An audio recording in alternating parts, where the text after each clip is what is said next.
Praise the lord, హల్లెలూయా. దేవునికి స్తోత్రం. ప్రభు పరిశుద్ధ ఘననామానికి మహిమ కలుగును గాక. క్రీస్తునందు ప్రియులారా, దేవుడు తన మహాకృపను బట్టి మరొక నూతన ఉదయకాలం వేకునే రీతిగా ఆయన పాద సముఖంలో ఉండి ఆయన నామాన్ని స్తుతించి ఆరాధించి గణపరిచి చక్కటి శ్రేష్టమైన ధన్యత మనకి ఇచ్చాడు. ఇంత గొప్ప అద్భుతం ఇచ్చినటువంటి ఆయన పరిశుద్ధ నామమునకు ఘనత ప్రభావములు కలుగును గాక. క్రీస్తునందు ప్రియులైన దైవజనులు, స్నేహితులు, విశ్వాసులు, సహోదరి సహోదరులు ఈ కార్యక్రమాన్ని వీక్షిస్తున్న ఆత్మీయ జనాంగం అంతటికీ మన రక్షకుడైన యేసుక్రీస్తు వారి ఉన్నతమైన నామంలో ఉదయకాలపు శుభములు మరియు వందనాలు తెలియజేస్తున్నాను. మీరంతా బాగున్నారు కదా? చాలా సంతోషం. రండి, ఈ దినము కూడా మిమ్మల్ని ప్రేమతో నేను ఆహ్వానిస్తున్నాను. అనుదిన అభివృద్ధి ఉదయకాలపు ధ్యానం అనేటువంటి ఈ ఆధ్యాత్మిక కార్యక్రమంలో నాతో పాటు పాలుబోక్సులు కండి, వాక్యాన్ని ధ్యానించి దైవ దీవెనలు పొందండి. ఉన్నాయి బైబిల్స్ దగ్గరలో తెరచి చూడండి. లేని పక్షాన్ని చదివే మాట వినండి, గ్రహించి వాక్య ధ్యానంలో పాలుబోక్సులు కండి. నేటి దిన ధ్యాన వాక్యంగా సామెతల గ్రంథము 3వ అధ్యాయము 2వ వచనాన్ని నేను చదువుతా ఉన్నాను. అవి దీర్ఘాయువును సుఖజీవముతో గడుచు సంవత్సరములను శాంతిని నీకు కలుగు చేయను. దేవుడు తన పరిశుద్ధ లేఖన మాట మనందరి కొరకు దీవించబడును గాక. తలలోంచి కన్ను మూసుకుందాం. చిన్న ప్రార్థన. మహాగణుడ, మహోన్నతుడ, నీకు స్తోత్రాలు. తిరిగి ఈ నూతన ఉదయకాల సమయంలో నీ సన్నిధిలో మమ్మల్ని నిలబెట్టుకున్నందుకు వందనాలు నాయన. 10వ మాసంలో 20 దినాలు ఈ అమూల్యమైన కలజాన్ని దాచారు, మీకు స్తోత్రాలు. ఇదిగో ఈ ఆధ్యాత్మిక కార్యక్రమంలో అనేక మంది బిడ్డలు పాలుభాగస్తులై వింటున్నారు, ఆత్మీయంగా బలపడుతున్నారు. మంది బలపరచు దీవించండి. యేసయ్య నామమున అడుగుతున్నాను తండ్రి, ఆమేన్. మంచిది పిల్లలు, చదవబడిన వాక్య భాగంలో జ్ఞాని అయిన సొలొమోను చక్కటి మాట రాశాడు. దీర్ఘాయువు సుఖజీవంతో గడుచు సంవత్సరాలు శాంతిని కలుగజేసి. ఏంటివి? సందేహం రావాలి మనకు వెంటనే. దాని పై వచ్చిన మనం చదివితే నా ఆజ్ఞలను గైకొనుము అంటాడు అక్కడ. దేవుని స్తోత్రం కలుగును గాక. నా ఆజ్ఞను హృదయపూర్వకం గైకుంటే అవి నీకేం చేస్తాయంట? దీవెనలు ఇస్తాయి. ఏంటి ఆ దీవెనలు అంటే? సుఖజీవంతో దీర్ఘాయువు ఇస్తాయి, సుఖజీవంతో గడిపే సంవత్సరాలు కూడా ఇస్తాయి. ఈ వచనంలో మనం గమనిస్తే దేవుని యొక్క దీవెనలు మానవునికి ఇచ్చే విధంగా ఉన్నాయి. ఈ దీవెనలు మనం పొందుకోవాలి అంటే, లేక ఈ ఆశీర్వాదాలు మనం పొందాలని అంటే మనం చేయాల్సిన మాట ఏంటంటే ఆయన ఉపదేశాన్ని అంగీకరించాలి, ఆయన ఆజ్ఞలను గైకొనాలి. ఈ 2 విషయాలు కనుక ఏమండి మనము పాటించగలిగితే తప్పకుండా ఏదైతే ఆయన వాగ్దానం చేశాడో ఆ దీవెన తప్పకుండా. అయితే ఎందుకు మనము రెండిటి వలన ఎందుకు వాటిని అనుసరించాలి? వాటి వల్ల కలిగేటువంటి లాభం ఏంటి అని అంటే, మరొక చోట అంటాడు, ఆజ్ఞ మనకు దీపముగా ఉంటుంది, ఉపదేశము వెలుగుగా ఉంటుందని చెప్పి జ్ఞాపకం చేస్తున్నాడు. ఆయన ఉపదేశాన్ని మరవకుండా ఆయన ఆజ్ఞలను మనం హృదయపూర్వకంగా గైకుంటే ఆయన ఇచ్చినటువంటి ప్రతి దీవెన మన సొంతం. దేవుని స్తోత్రం కలుగుతుంది. సమృద్ధి అయినటువంటి దీవెన అది. చూడండి, ప్రతి ఒక్కరు కూడా భూమి మీద 100 ఏళ్ళు జీవించాలి, నిండు 100 ఏళ్ళు వర్ధిల్లాలి, బ్రతకాలి అని కోరుకుంటారు. అంతేగాని అర్ధాయుష్యుతో లేక అర్ధాంతరంగా యాత్ర ముగించాలని ఎవరు కోరుకోరు. విశ్వాసులుగా మనము ప్రార్థన మధ్యలో ముగించాలనుకుంటాం, కానీ జీవితాన్ని మాత్రం మధ్య ముగించాలని ఎవరు కూడా కోరుకోం. చూడండి, ఒక సేవకులు చెబుతుంటే విన్నాను, నేను చెబుతుంది కాదు కానీ ఒక సేవకులు చెబుతుంటే విన్నాను. ఆయన 127 సంవత్సరాలు బ్రతికినటువంటి ఒక వృద్ధాప్రియాలు ముసలమ్మ దగ్గరికి వెళ్ళారట.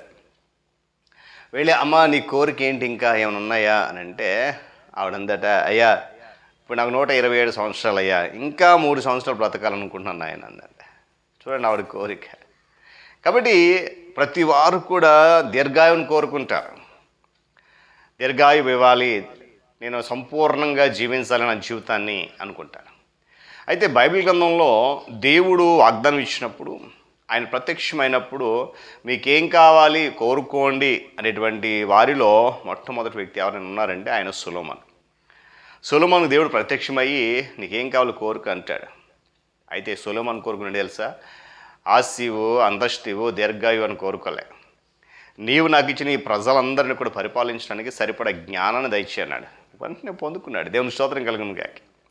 వీళ్ళు గమనించండి, ఈ భూమి మీద 100 సంవత్సరాలు జీవించాలని ఆశపడే ప్రతి ఒక్కరూ కూడా దేవుని ఆజ్ఞలను ఆయన ఉపదేశమును గైకుని వారే ఉండాలి. అంటే గైకుంటే 100 సంవత్సరాలు ఖచ్చితంగా బ్రతుకుతామండి అని మీరు ప్రశ్నించవచ్చు నన్ను. అది నేను చెప్పే మాట కాదు, కానీ నీకు దీర్ఘాయువు అంటే దాని అర్థం ఏంటంటే ఆయన ఇచ్చిన ఆయుష్కాలం అంతా కూడా సంపూర్ణంగా సమృద్ధి అయినటువంటి ఆ విధానంలో జీవించడానికి దేవుడు అవకాశం ఇస్తారు. కాకపోతే నువ్వు చేయాల్సింది ఏంటంటే ఆయన ఉపదేశాన్ని మరువకుండా ఆయన ఆజ్ఞలను హృదయపూర్వకంగా గైకొనాలి. దేవుని స్తోత్రం చెప్పండి. మనము దేవునికి దూరం అయితే దేవుడు మనకు దూరం అవుతాడు, అందులో ఎలాంటి సందేహం లేదు. మనం ఆయన దగ్గరికి వస్తే ఆయన మన దగ్గరికి వస్తాడు. ఏదైనా కూడా అంత మన చేతుల్లోనే ఉంది. గమనించాలి ఉదయకాల సమయంలో పిల్లరా, దేవుని ఉపదేశములను మరువకుండా ఉన్నవారికి, ఆజ్ఞలు గైకొను వారికి దీవెన మరియు దీర్ఘాయువు, ఏమండి సుఖ జీవితంతో కూడినటువంటి సంవత్సరాలు, ప్రతి ఒక్కరు కూడా తమ జీవితం నెమ్మదిగా ఉండాలని, ఎలాంటి గొడవలు ఎలాంటి ఇబ్బందులు లేకుండా ఉండాలని, మనశ్శాంతికి బ్రతకాలని అనుకుంటారు, కొనసాగించాలని కోరుకుంటారు. అందుకే ఇంకా బైబిల్ అందులో చాలా విషయాలు మనం రాయబడి ఉన్నాయి. 1 పేతురు పత్రిక 3:10 చదవండి. కీర్తన గ్రంథము 50 సంకీర్తనలో 19 చరణాలు కూడా మీరు చదవండి. పెదవులతో ఒకటి మాట్లాడి హృదయాంతరంగంలో మరొకటి దాచుకుంటే అది దేవునికి మంచిది. అంతేకాదు పిల్లరా, పంజరములో పెట్టబడినటువంటి ఆ పిట్టలు విడిచి ఉన్నట్లు నిండినట్లు పిల్లరా, మన ఇల్లు కపటముతో, మన హృదయం అనే ఇల్లు కపటముతో అసూయతో నిండి ఉంటే దాని చేత మనము గొప్పవారు ఐశ్వర్యవంతులు ఏమాత్రం కూడా కాలేము. గమనించాలి. కనుక మనము సుఖ జీవితముతో గడపాలి, సంవత్సరాలు పొందాలి అంటే దేవుని ఇచ్చినటువంటి 2 విషయాలు, మనము దుర్గుణాలు విడిచిపెట్టాలి. దేవుడు ఆజ్ఞాపించిన దుర్గుణాలు ఏవైతే ఉన్నాయో వాటిని విడిచిపెట్టాలి. దేవునికి వ్యతిరేకమైన ఏదైతే ఉన్నాయో వాటిని విడిచిపెట్టాలి. దేవుడు చేయొద్దన్న వాటిని ఖచ్చితంగా చేయకుండా మానేయాలి. దేవుడు నడవమన్న మార్గంలోనే నడవాలి. అలా నడిచినప్పుడు సుఖమైనటువంటి జీవిత విధానాన్ని దేవుడు నీకు అనుగ్రహించనిస్తున్నాడు. కాలేబు నిండు మనస్సుతో దేవుని అనుసరించినట్లుగా వాక్యం జ్ఞాపకం చేస్తుంది.